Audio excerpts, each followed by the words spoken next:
Welcome everyone to this special discussion program. Today we have Sri Bikash Vasnet, Political Secretary to Chief Minister Mr. Prem Singh Tamangole. Mr. Vasnet also takes care of press and publicity affairs. Today we will talk about Vikas of Ashtalakshmi with special focus to Sikkim. Vasnet sir, I heartily welcome you to the studio of Akashvani News Gangtok. Thank you Mainak ji for welcoming me and having me here in the Akashvani Gangtok. It's my pleasure and honor to be here with you and share my thoughts. Sir शुरू में ये जानना चाहेंगे कि माननीय प्रधानमंत्री ने जो 8 उत्तर पूर्वी राज्य है इनको अष्टलक्ष्मी बोला है. सर इसके पीछे जो भारत का विकास में ये जो शब्द का क्या महत्व रहेगा? माननीय प्रधानमंत्री जी के आने के बाद उनका सरकार गठन होने के बाद नॉर्थ ईस्ट को एक देश के मानचित्र में लाने के लिए जो अष्टलक्ष्मी का वर्णन किया गया है, इसका कई सारे महत्व है. एक तो है जैसे इकोनॉमिकली और सोशली देश की मूल धारा में लाना और नॉर्थ ईस्ट का समग्र विकास को करवाने के हेतु से ये कहा गया है. और इसका जो आउटपुट और इसका जो विजुअली मतलब जितना डेवलप होना था वो दिखाई भी दे रहा है. सर जैसे आपके राय में पिछले 12 साल में नरेंद्र मोदी जी के नेतृत्व में जो सरकार चल रहा है उसमें उत्तर पूर्व के विकास में कौन कौन सा प्रमुख उपलब्धियां हासिल हुई है? देखा जाए तो बहुत से ऐसे जगहों पर उत्तर पूर्व के क्षेत्रों में विकास की गति वो तेज़ हुआ है. विशेष करके जैसे नेशनल हाईवेज़ का अगर वर्णन किया जाए तो पहले लगभग हाईवेज़ लगभग 10,900 के करीब किलोमीटर्स था. अभी ये बढ़कर लगभग 16,900 के करीब हुआ है. तो आप वृद्धि देख सकते हैं कि ये बीते एक दशक में लगभग 50% का ग्रोथ हुआ है. इसी के दौरान से अब देखा जाए तो एग्रीकल्चर और विभिन्न क्षेत्रों में उद्यमी क्षेत्र या तो रेलवे की नेटवर्क भी बढ़कर गया है. और जितना भी है विकास की गति तेज रूप से बढ़ा हुआ है. सर भारत सरकार की जो एक्ट ईस्ट नीति ने उत्तर पूर्वी राज्यों को विकास में किस प्रकार से योगदान दिया है? विशेष करके जो एक्ट ईस्ट पॉलिसी के अंतर्गत नॉर्थ ईस्ट को एक सॉफ्ट पावर को विशेष करके टूरिज्म ड्रिवन और बिजनेस सेंटर और बिजनेस हब और एक्ट ईस्ट पॉलिसी के अंतर्गत विभिन्न योजनाएं और यहाँ का इंफ्रास्ट्रक्चर डेवलपमेंट में विशेष ध्यान दिया गया है. तो ये एक्ट ईस्ट पॉलिसी एक बृहत आकार जिस तरह से प्रधानमंत्री ने के परिकल्पना में ये यथार्थ रूप में अभी देख रहे हैं. और इसी हिसाब से अब डेवलपमेंट तो बढ़ा है, इसके साथ साथ में सामाजिक और न्याय विकास की गति में भी फ़र्क हुआ है. जैसे नॉर्थ ईस्ट पहले थोड़ा स्टेबल नहीं था, पॉलिटिकली अनस्टेबल और इंसर्जेंसी था. पीस को लेकर चर्चा हुआ करता था. अभी पीस को मेंटेन किया है और पॉलिटिकल स्टेबिलिटी और इकोनॉमिक ग्रोथ को भी हम लोग बृहत रूप से देख सकते हैं. आदरणीय प्रधानमंत्री नरेंद्र मोदी जी ने 2014 में सरकार गठन के बाद उत्तर पूर्वी क्षेत्र विकास के लिए एक अलग सा उत्तर पूर्वी क्षेत्र विकास मंत्रालय यानी development of north eastern region, इसके तहत एक नया मंत्रालय ही चालू किया है. और ये मंत्रालय कंटिन्यूअसली उत्तर पूर्वी विकास को लेकर जागरूक है और काफी सारे कोशिश कर रहा है. बहुत सारे प्रमुख योजनाएं भी है. सर पिछले 12 साल को मुद्दे नजर रखते हुए आपको इस मंत्रालय की क्षेत्र की विकास गति देने में क्या भूमिका निभा रहा है, आपका क्या राय है? विशेष करके मोदी जी के आने से पहले जो सरकारें थी नॉर्थ ईस्ट को इस तरह से ध्यान दिया नहीं गया था. अब देखा जाए तो उस टाइम का बजट हुआ करता था साल में पूरा नॉर्थ ईस्ट को लेकर लगभग 20,000 करोड़. इसको अभी जो एक अलग मंत्रालय बनाने के बाद डोनर गठन करने के बाद ये जो एक ग्रॉस बजट दिया गया है इसमें इसका वृद्धि बृहत रूप से हुआ है. लगभग 1,05 करोड़ से ऊपर का जो एक वित्तीय अनुदान नॉर्थ ईस्ट राज्यों को दिया जा रहा है. और क्यूमुलेटिवली अगर विगत के 7-8 साल में देखा जाए तो ये लगभग बढ़कर 8 से 9 लाख का वित्तीय अनुदान विभिन्न परियोजनाएं विभिन्न विकासीय योजनाएं के लिए दिया गया है. और नॉर्थ ईस्ट का जो बात करते हुए नॉर्थ ईस्ट का एक मंत्रालय गठन करने के बाद जैसे सिक्किम का देखा जाए तो अभी भी हाल ही में 360 करोड़ सिक्किम का जो ऑर्गेनिक्स डेवलपमेंट के लिए जो फंडिंग डोनर के थ्रू दिया गया है। और इसके अलावा बुद्धिस्ट सर्किट डेवलपमेंट का भी जो गठन करने का आदरणीय प्रधानमंत्री जी का निर्णय है, ये भी एक बृहत योजना है जिसकी तरह से जो धार्मिक पर्यटन क्षेत्र में थोड़ा गति पकड़ सकता है और इसका बृहत रूप से प्रचार नॉर्थ ईस्ट का होगा, इसको हम मानते हैं। सर, पीएम डिवाइन स्कीम काफ़ी चर्चे में है। Sir, could you please highlight the impact of PM divine scheme जो नॉर्थ ईस्टर्न रीजन को मुद्देनजर रखते हुए? विशेष करके पीएम डिवाइन स्कीम के अंतर्गत लगभग 2300 करोड़ का फंड एलोकेशन हुआ है और इसको लाइन अप किया गया है पीएम गति शक्ति, जिसके कारण से जो सोशियो डेवलपमेंट गैप्स और fund large scale livelihood project के अंतर्गत विशेष करके युवा और नारियों को सशक्त बनाने का एक योजना है। और इसके अंतर्गत north east special infrastructure development schemes है जिसके अंतर्गत 2500 करोड़ का आवंटन हुआ है। ये 100% सेंट्रली फंडेड स्कीम है। इसमें विशेष करके पेयजल योजना, पावर प्रोजेक्ट्स है और इसमें टूरिज्म इंफ्रास्ट्रक्चर को इन्हांस करने की बृहत योजना सरकार ने किया है। इसके अंतर्गत विशेष करके पेयजल और जो नॉर्थ ईस्ट के दूर दराज इलाके में जो पीने का पानी का जो समस्या था उसको हल हो सकता है। और इसके अंतर्गत जो टूरिज्म इंफ्रास्ट्रक्चर डेवलपमेंट की जो गति को आगे और ले जा सकती है, ये हम मानते हैं।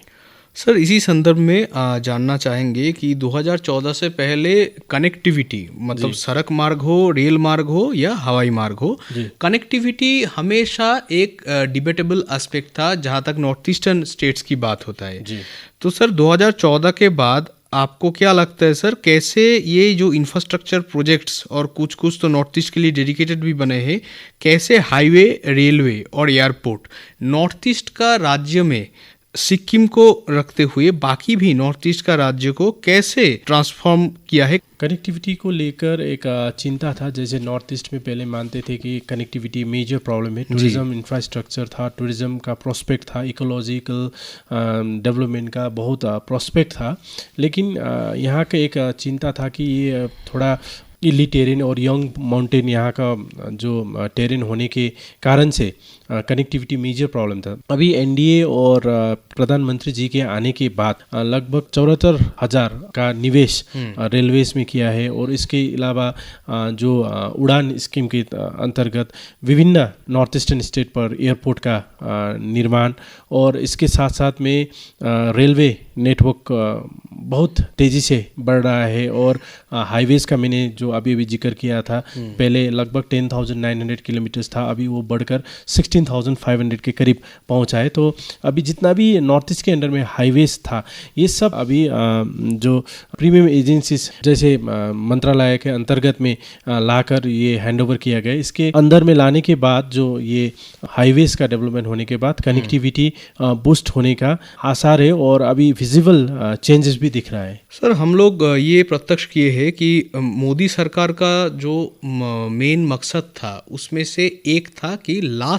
रिमोटेस्ट लास्ट आदमी तक सरकारी परिसेवा को पहुंचा देना।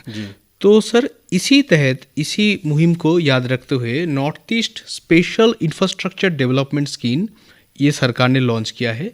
तो सर, ये जो scheme NESIDS, that is north east special infrastructure development scheme, Sikkim का जो दूर दराज क्षेत्र है, सिक्किम 6 जिले से गठित है सर, जैसे हम सबको पता है। सबसे रिमोटेस्ट जो विलेजेस है उसमें ये दूर दराज क्षेत्रों में ये स्कीम कैसे मददगार साबित हो रहा है? विशेष करके ये स्कीम जो दूर दराज इलाके है, विशेष जो बॉर्डर से सटा हुआ इलाके, इसको डेवलप करने के लिए और BDPF फंड के अंतर्गत से ये स्कीम को अलाइन करके बहुत से ऐसा विलेजेस को विशेष करके वहाँ पर इंफ्रास्ट्रक्चर, हॉस्पिटल और रोडवे कनेक्टिविटी और विशेष करके नेटवर्क कनेक्टिविटी में विशेष ध्यान दिया जा रहा है। और इसके अंतर्गत अभी विभिन्न ऐसे जगहों का डेवलपमेंट और वहाँ का मानचित्र बदलने में ये स्कीम बहुत सख्त से काम कर रही है। सर, जैसे डिजिटल इंडिया का पहल चला है बहुत दिनों से, और डिजिटल कनेक्टिविटी आज के दिन के युवाओं के लिए सिर्फ एक नज़रिया ही नहीं पर एक पेशा भी, मतलब ऑल्टरनेट प्रोफेशन भी होके रखा है। और बहुत सारे in Sikkim and maybe in other states digital medium को, बाकी सारे क्षेत्र को, डिजिटल मीडियम को यूटिलाइज करते हुए उनको प्रोफेशन की तरह ले रहे।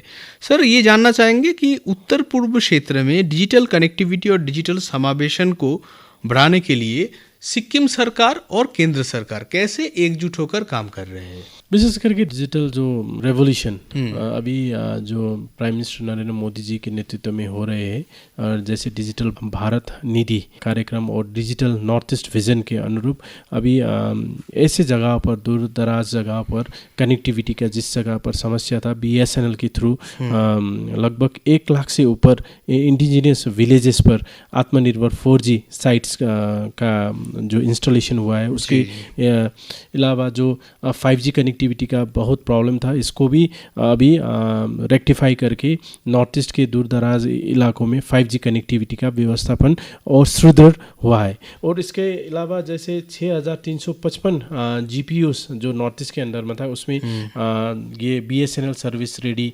करके कनेक्टिविटी को बढ़ावा दिया गया। जैसे डिजिटल विलेज का स्कीम हो गया, सिक्किम में भी डिजिटल विलेज बन रहा है। जैसे और जितना भी ऑफिसेस को डिजिटलाइज करना और विधान सेवा जैसे सिक्किम लेजिस्लेटिव असेंबली में करना, और Sikkim first paperless legal service जो कोर्ट में बनने का जो रिकॉर्ड हुआ, ये सब शायद डिजिटल इंडिया के कारण ही संभव हुआ है। और इसको हम लोग आगे बढ़कर ले रहे हैं। सर, केंद्र सरकारी योजनाएं जो उत्तर पूर्व के युवाओं को उद्यमिता और स्टार्टअप संस्कृति को कैसे बढ़ावा दे रहा है? विशेष करके नॉर्थ ईस्ट वेंचर फंड और ये north east development finance corporation के थ्रू लगभग 25 लाख से ऊपर का इंटरेस्ट फ्री लोन दिया जाना और उद्यमी को विभिन्न प्रकार से सहयोग करना। और सिक्किम का ही देखा जाए तो हम लोग का अपना सीड सेल के माध्यम से Sikkim skill youth startup scheme को कार्यान्वयन लाना, और इसी हिसाब से सभी नॉर्थ ईस्ट राज्यों में, जैसे मणिपुर में हो गया, मिजोरम में हो गया, वहाँ पर अपना नॉर्थ ईस्ट के जितना भी राज्य है वहाँ पर स्टार्टअप स्कीम इन्होंने लॉन्च किया है। तो वो उसी के थ्रू स्टार्टअप को बढ़ावा देना, और प्राइम मेघालय प्रोग्राम और स्टार्टअप मणिपुर जैसे, और आसाम स्टार्टअप, और ये सब में स्टार्टअप के थ्रू सहयोग हो रहा है। और इसी हिसाब से मार्क पोर्टल के थ्रू जैसे युवाओं को उद्यमी बनने के लिए वहाँ से विभिन्न प्रकार का फैसिलिटी मिलना, और उन्नति स्कीम के थ्रू विशेष करके टूरिज्म इंफ्रास्ट्रक्चर में कोई निवेश करना चाहता है और उद्यमी बनना चाहता है, स्टार्टअप स्कीम शुरू करना चाहता है, तो उसमें भी सेंट्रल गवर्नमेंट के थ्रू बहुत से फ़ायदे युवाओं को दिया जा रहा है। सर, हेल्थ केयर सेक्टर एक राज्य को आगे बढ़ने के लिए बहुत एक इम्पॉर्टेंट सेक्टर है, तो what measures are being taken to strengthen health care facility ये उत्तर पूर्वी राज्यों के लिए? उत्तर पूर्वी राज्य के लिए विशेष करके अभी जो घोषणा होने के बाद अभी ये काम भी शुरू हुआ है। जैसे एम्स गुवाहाटी का स्थापना होना, और जितना भी नॉर्थ ईस्ट के मेजर हॉस्पिटल्स में टेरिटरी केयर सेंटर और स्पेशलाइज्ड हॉस्पिटल को स्थापना करना, इसी हिसाब से मतलब विभिन्न योजना को वहाँ पर कार्यान्वयन करना, और मिनिस्ट्री ऑफ डोनर के थ्रू 100% फंडिंग जो क्रिटिकल फिजिकल गैप्स और प्राइमरी और सेकेंडरी हेल्थ केयर में करना, clean water supply and sanitation, ये सब चीज़ों को जैसे PHC और PHSC लेवल तक ले जाकर गवर्नमेंट की तरफ से हम लोग और सेंट्रल गवर्नमेंट सहयोग कर रहे हैं। तो इसी हिसाब से ये प्राइमरी लेवल तक ये हेल्थ केयर फैसिलिटी का अपग्रेडेशन बहुत तेज़ी से हो रहा है। सर, शिक्षा संबंधी पहल क्षेत्र में मानव संसाधन विकास के बेहतर बनाने को कैसे सहायता कर रहे हैं? विशेष करके शिक्षा क्षेत्र में देखा जाए तो नॉर्थ ईस्ट के जितना भी राज्य है वहाँ पर ये जो न्यू एजुकेशन पॉलिसी है, जी।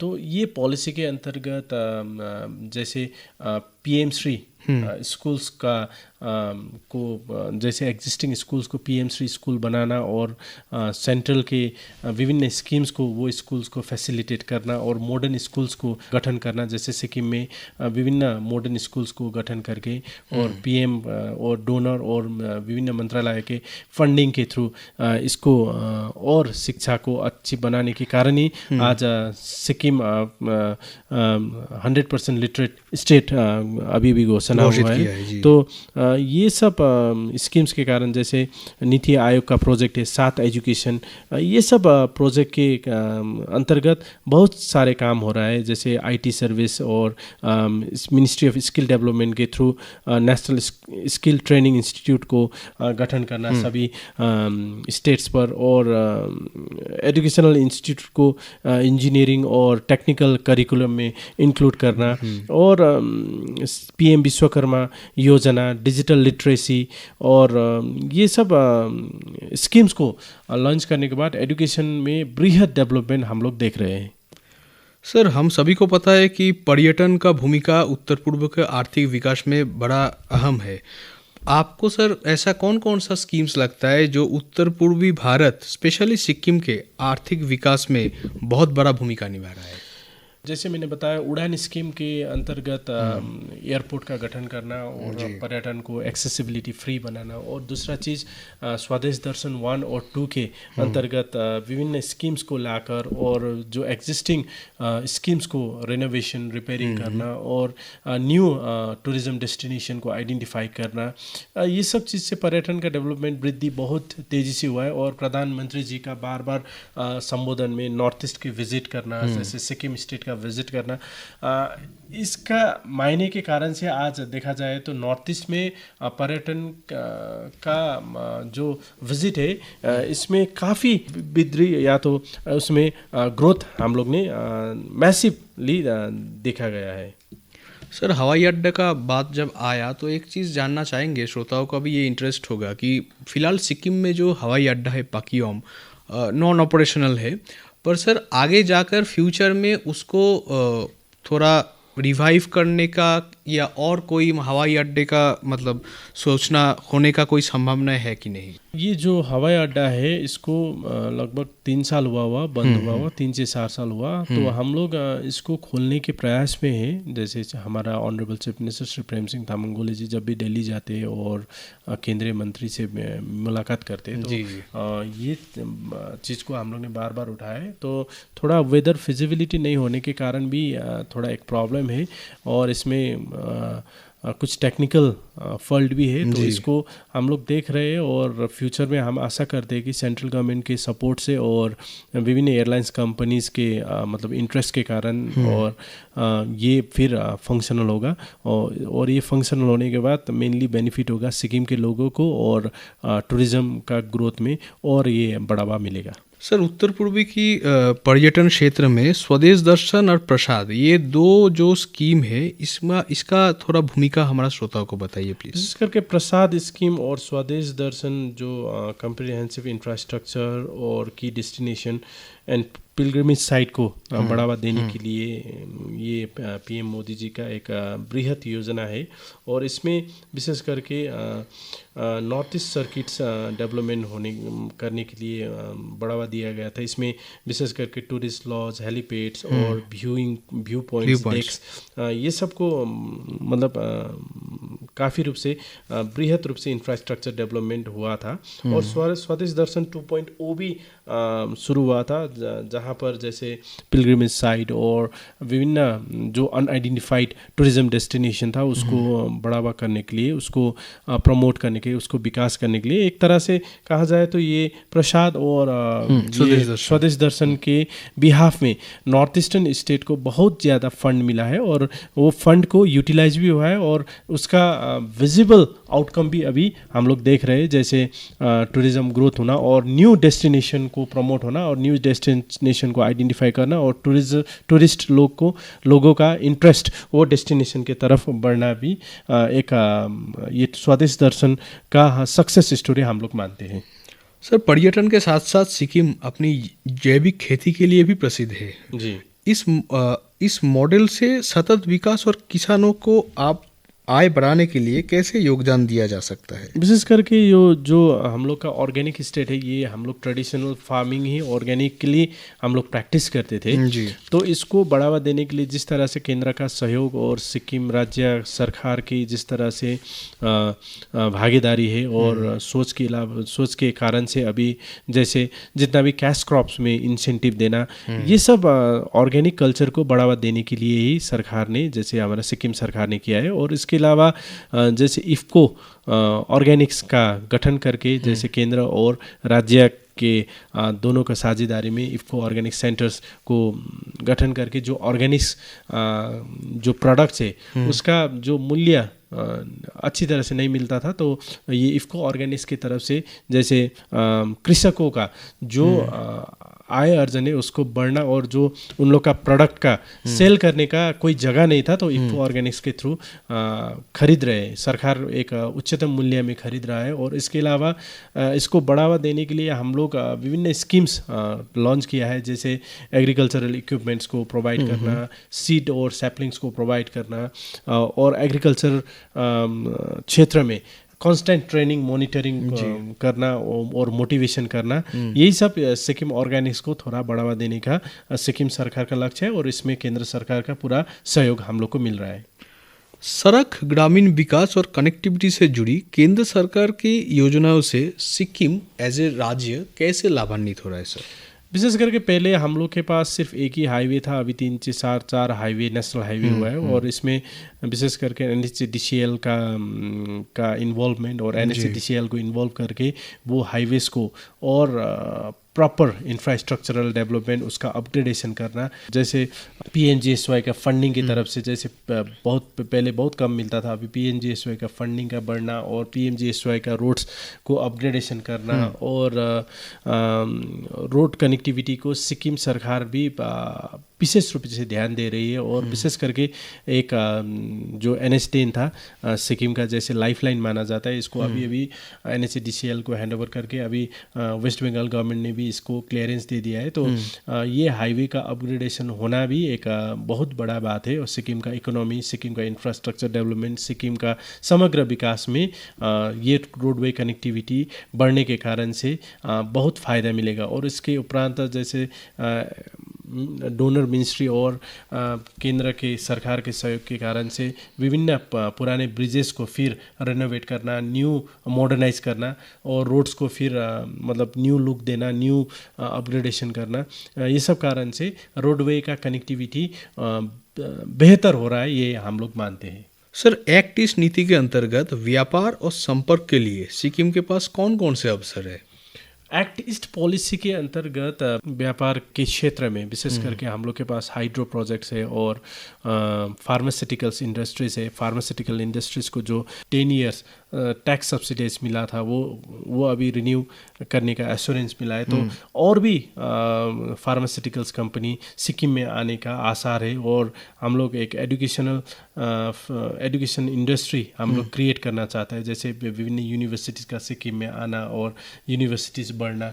तो ये एजुकेशन के क्षेत्र में भी एक मतलब एजुकेशन इकोनॉमी भी हम लोग बूस्ट करना चाहते हैं और इसके अंतर्गत विभिन्न जितना भी सहयोग मिलना है सब मिल रहा है और स्टेट गवर्नमेंट भी इसमें मतलब एक विजनाइज तरीक़ा से आगे बढ़ रहा है। सर, एक दिन ऐसे भी थे कि महिलाओं को सिर्फ बेनिफिशियरी के तौर पर ट्रीट किया जाता था। अब महिलाएं, आदरणीय प्रधानमंत्री नरेंद्र मोदी जी का सरकार में महिलाएं काफ़ी आगे आ रहा है और अपना खुद का business, startup, self help group के जरिए आत्मनिर्भर बन रहा है और वो किसी के ऊपर निर्भरशील उतना नहीं रहने की पूरी जर्नी में शामिल है।